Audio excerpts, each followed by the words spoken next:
L'imitation de Jésus-Christ, chapitre 58, suite. Gardez-vous donc, mon fils, de raisonner curieusement sur ces choses qui passent votre intelligence. Travaillez plutôt avec ardeur à obtenir une place, fût-ce la dernière, dans le royaume de Dieu. Et quand quelqu'un saurait qui des saints est le plus parfait et le plus grand dans le royaume céleste, que lui servirait cette connaissance s'il n'en tirait un nouveau motif de s'humilier devant moi et de me louer davantage?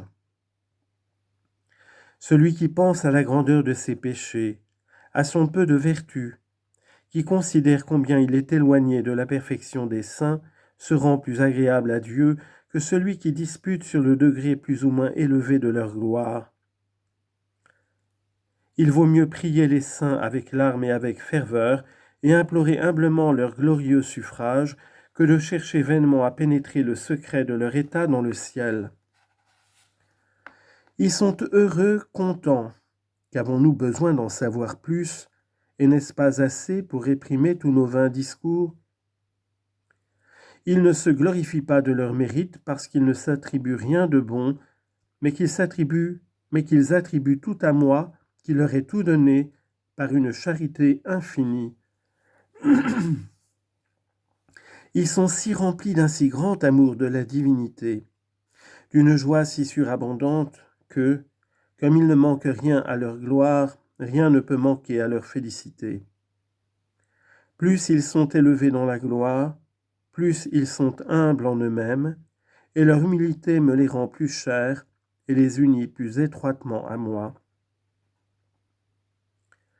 C'est pourquoi il est écrit qu'ils déposaient leur couronne au pied du trône de Dieu, qu'ils se prosternaient devant l'agneau et qu'ils adoraient celui qui vit dans les siècles des siècles. Plusieurs recherchent qui est le premier dans le royaume de Dieu, lesquels ignorent s'ils seront dignes d'être comptés parmi les derniers. C'est déjà quelque chose de grand d'être le plus petit dans le ciel, où tous sont grands parce que tous seront appelés et seront en effet les enfants de Dieu.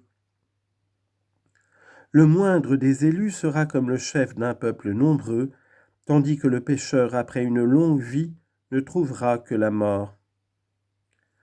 Ainsi, quand mes disciples demandèrent qui serait le plus grand dans le royaume des cieux, ils entendirent cette réponse: « Si vous ne vous convertissez et ne devenez comme de petits enfants, vous n'entrerez pas dans le royaume des cieux. Celui donc qui se fera petit comme cet enfant sera le plus grand dans le royaume des cieux. Malheur à ceux qui dédaignent de s'abaisser avec les petits, parce que la porte du ciel est basse et qu'ils n'y pourront passer. Malheur aussi aux riches qui ont ici leur consolation, parce que quand les pauvres entreront dans le royaume de Dieu, ils demeureront dehors, poussant des hurlements. Humbles, réjouissez-vous. Pauvres, tressaillez d'allégresse, parce que le royaume des cieux est à vous, si cependant vous marchez dans la vérité.